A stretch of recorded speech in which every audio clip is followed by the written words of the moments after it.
welcome to Life Chats with Maggie and Bunny. I'm Maggie. And I'm Bunny. Looks like I have a red letter sticking out of my head. I just noticed that as I'm sitting here. It's really the word love, but it's sticking out of my head like a big L. How are you today, Bunny? I'm okay. How are you? I'm good too. Yeah. Today we're going to talk about reframing and restructuring some areas of life, whether it be words, actions, choices, whatever comes up in this conversation with Yeah. the title of reframing and restructuring. So for me, I know personally that, as I said, I can only talk about me because I'm the one I know. Sometimes, especially now in life, it's about reframing things. In this journey of life, there's some words that I have been programmed to believe are wrong or hard or difficult or unfriendly or, different things. So I find if I can reframe what I say to myself, sometimes it changes the way I feel about it, Mm-hmm. like, and we've probably all heard it in different areas of the media where people will say, instead of saying, I have to go to work, Mm-hmm. say, I get to go to work. Mm-hmm. Instead of, I have to exercise, I have a body that I can move. Yeah. You know, I have to go for a walk somewhere because my car is broken. I get to walk because I Mm-hmm. can. So, and that's kind of what we wanted to talk about today with the reframing and restructuring, because so many things in life, if we can reframe them, they're easier and it changes. Yeah, I think that's probably why it's easier, right? Because if you change the energy behind the word, Yeah. and I don't just mean like energy, but like, the emotion, the everything behind that and the thought process behind the word, then yeah, it would be. And if you pick something a little bit softer, like you were saying, if you change those, like I have to, or I think like that you're obligated, that you're, and that kind of thing. Even just changing the word, like if you say I have to, it means that some other force is making you. Yeah. And even so, but you've chosen to do that, whatever it Mm-hmm. was. So you kind of, it's that whole victim mentality, Yeah. where everything's happening to me instead of for me, or, that kind of thing. So I think that's where, when I think about the reframing and restructuring the words in our life, that's really where it is for me, is about taking your power back and being, instead of looking at yourself as a victim of life, looking at yourself Mm-hmm. as somebody who chooses, and this is where it goes. And it's all about, like you said, taking your power back and Mm-hmm. standing in your power. Mm-hmm. I remember hearing you saying one time, if I change the way I look at things, the Mm-hmm. things I look at change. Mm-hmm. And it's so true because it does take the victim mentality out of it. You know, Right. we're not a victim to anything Yeah. unless we choose to be, Right. even for example, and you and I've talked about it before on our podcast, you know, we're not a victim of anger unless we choose to be. We Mm-hmm. can let things just go. Mm-hmm. We can just, if somebody cuts you off in traffic, you can choose to not be angry about that. You Mm-hmm. can choose to just think, well, maybe they were just having a bad day. Yeah. Maybe they didn't see me. Right. Maybe they're preoccupied. Maybe somebody just died in their family and they're not thinking straight. Right. There's a million different reasons why somebody could cut us off in traffic other than just they're trying to mess with my life, Yeah. because really they're not trying to mess with their life. They barely notice us. Yeah. That's what I was gonna say. Even when you were thinking about that, was like the fact of reframing and restructuring, that it's personal. Like even that is for, so not just the words that we use, but also the fact that a situation, an experience, that it's personal, where we take it personally, like exactly what you said, like some stranger who cuts you off, they probably didn't even see you. How many times have you done that? Like not you personally, but like the general I have you. personally. You're Yeah. you're you're not wrong. I have Well, no, personally but done that. I And then I go, wasn't. and then okay, so if you have done it personally, if you have accidentally, because somebody, and that's only if that's only if somebody reacts, like if they honk at you, or if you see them and notice them and you're like, oh my goodness, like and you literally did not see that person, it was completely by accident, like you didn't even notice for whatever reason, whatever it was, whether it was there, you forgot to check your blind spot, or you were Yeah. preoccupied trying to get somewhere else, whatever the case may be. I mean, I know myself, I was following ways on the 401, which I don't like to drive on the 401. And it was like, move, you got to move. And I had like maybe 10 meters to move 3 lanes across, right? And I honestly can't even tell you if there was anybody around me. Like to this day, I couldn't tell you if I did cut anybody off because I wasn't paying that much attention to that in that Yeah. moment. What I was paying attention to was I was worried about my anxiety about being on a road that I was not familiar with, that I was afraid to be on, and then making sure that I got onto the right way so I wouldn't be lost. That's all Yeah. I was thinking about. So, in that case, someone else could be the same way. And isn't that true of not just road, but any circumstance? Mm-hmm. Sometimes those emotions come in when we're in a circumstance that we're not comfortable with, Right. when we're in a space of life that we're not comfortable with, Mm-hmm. when we're on a particular bumpy road that we're not comfortable with, Mm-hmm. when we're walking in the dark somewhere. It's those types of reframing and restructuring happen many times in our life. Mm-hmm. Some we're okay with, some we're not.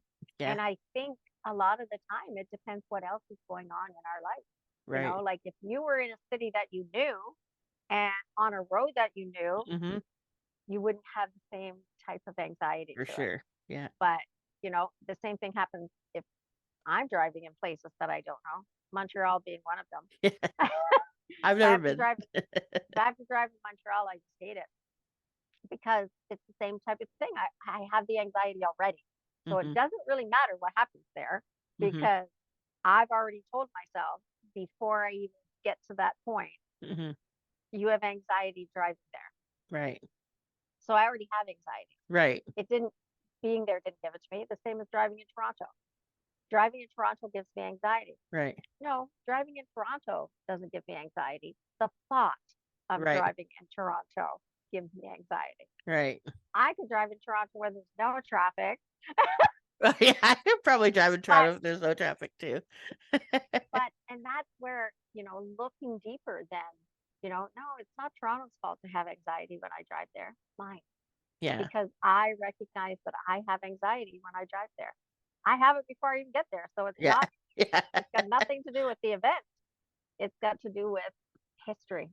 And And that's that's where yeah, I was gonna say that, that's the funny thing is because it's the story we tell ourselves, or as somebody that I know, that I've heard of lately is like the REEL as opposed to the REAL. So like the stories that we tell ourselves, like that it's going to be busy, that there's going to be a lot of traffic, that there's going to, like, all of those things is we're already telling ourselves those before we're even there. So our body is reacting because our mind is telling us that we're in this. And because our mind doesn't know the difference between a story and the reality of what's happening to us, yeah, we already reacting, our body's already reacting. Like even if I just started to say to you, oh, you have to drive to Toronto, automatically your body starts, you start to feel your stomach clench out, everything starts, and it's yeah, like, but you're not there, but your body's already reacting as if you are there, which I always like to flip it and go, and this is precisely why we can use this in healing, we can use this in changing the REEL, like in changing the stories and changing the past and yeah, changing our reactions if we want to, obviously. But we can use that because you can just play it in your mind, but play it like we just tend to play the negative, the worst case scenario. So if instead we played the best case scenario, what would it yeah, look like instead if we did this? yeah. Instead. And that's where reframing and restructuring comes in because Mm-hmm. I believe that there probably is a time that I could drive in Toronto and be completely calm. Mm-hmm. I haven't experienced that yet, but well, unless I go on the 407. But Yeah.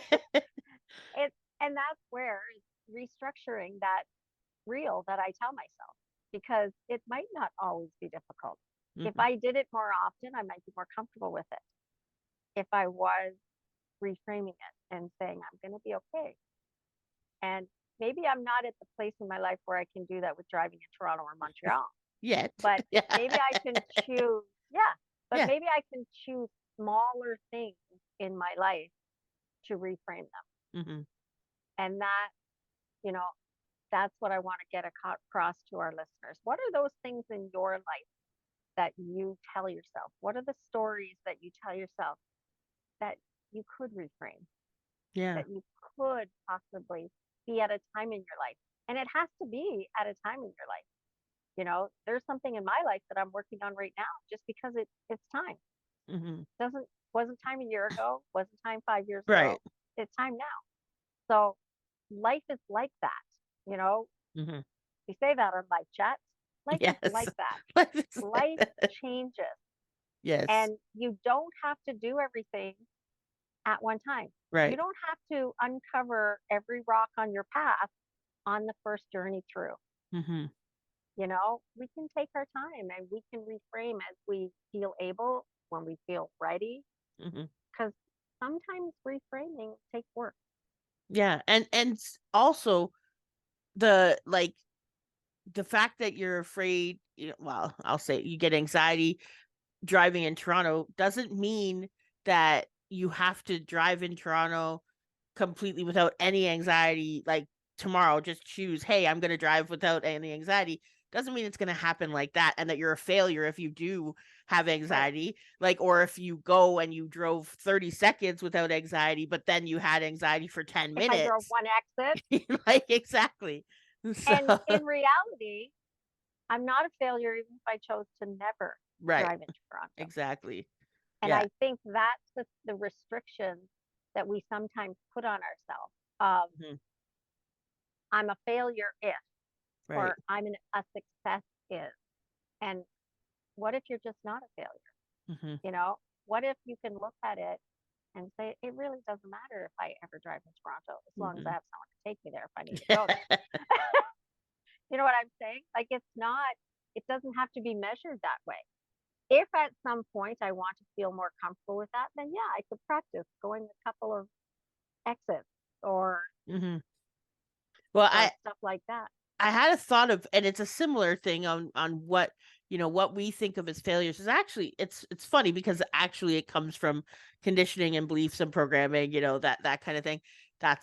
But what's really funny is I was thinking about the Olympics, and if we took say a track runner, like a sprinter, so somebody who's really good at running the 100-meter dash, they beat world records, they beat all the things, and then you threw them in a swimming pool and they sucked.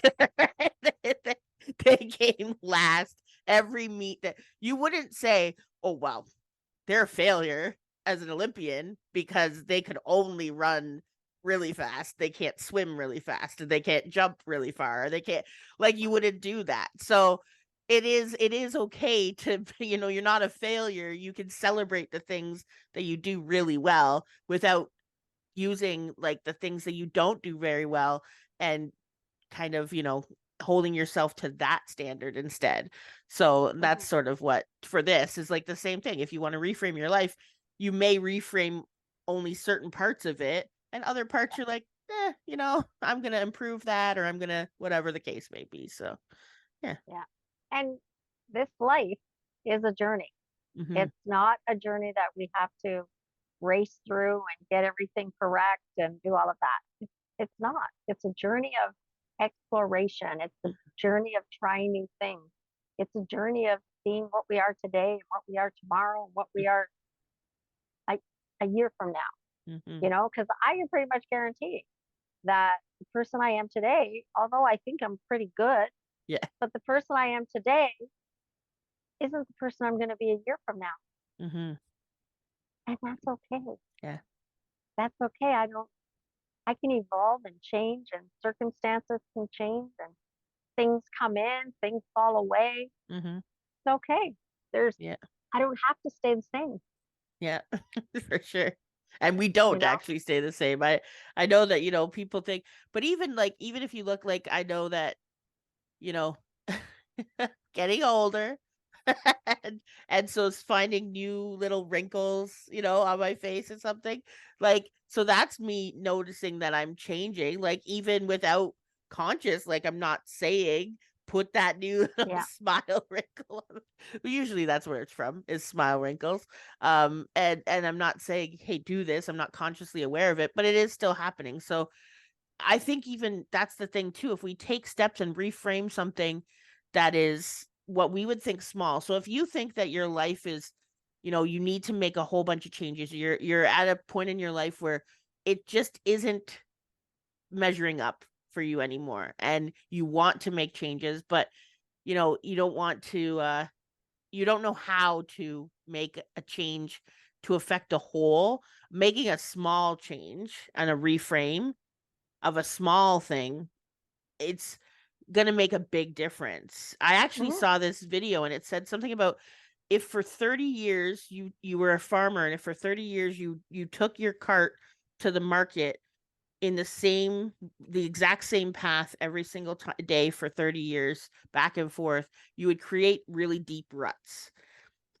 All you would have to do to change that rut is to change it by like 1 degree how you hold those tires, and little by little you would actually make a new path.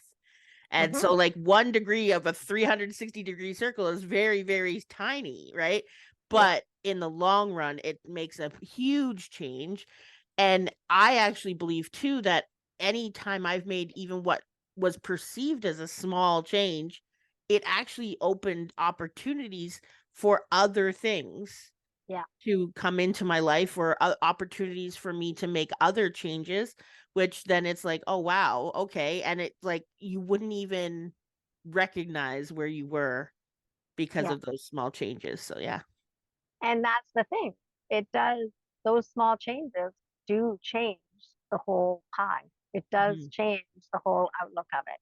But we're programmed to believe that only if we make radical changes Hmm. does it matter. And I'm here to say, no, Right. small changes, you know, if I lost one hair every day, eventually I'm not going to have the hair. Yeah, yeah, for sure. So we think, okay, if the hair falls out today, it doesn't really matter. Hmm. Well, no, if a hair falls out every day, it matters if there's no Hmm. new growth coming in.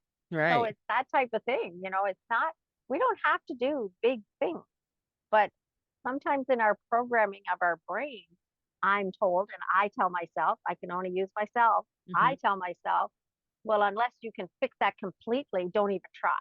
Right. Where no, that one little change can change the path Yes. and Yeah. does completely open the door. So, to our listeners today, if you're on a journey and on part of a road that you don't like, one little change can Hmm. alter your course. One little course correction, Hmm. course adjustment Hmm. even will just alter the whole even thing. just changing the way you look at something, like, that's enough of a change. Like, it doesn't Yeah. have to be anything physical that you do, it could be just a thought that you do. Hmm. Yeah. Wow. that's And, that's big. to just know that you matter exactly the way you are, Hmm. exactly how you are, you matter, Hmm. and it's okay. So that's kind of what we're going to leave you today on with reframing and restructuring. Yeah. Yep. Your turn, buddy. You tell them where to find us. Yeah. As always, you can find us on our Facebook page at Above and Beyond. We also are on Spotify and everywhere else where you get podcasts, as well as YouTube. If you can, I mean, watch give us some views on YouTube, give us some likes, share with us. You can also email us at aboveandbeyond@gmail.com, or just go to our website at aboveandbeyond.com. That's where you'll find all of our fun things that we're doing, as well as our collaborative books. So check us out there, and are coming soon as well. That's it for And me. we still invite you to be a guest. Well, that's So true too. if you would like to be a guest on our podcast, there is a link on our website that There people is. can ask to be a guest. And so far, we've refused nobody. Yeah. So there you go.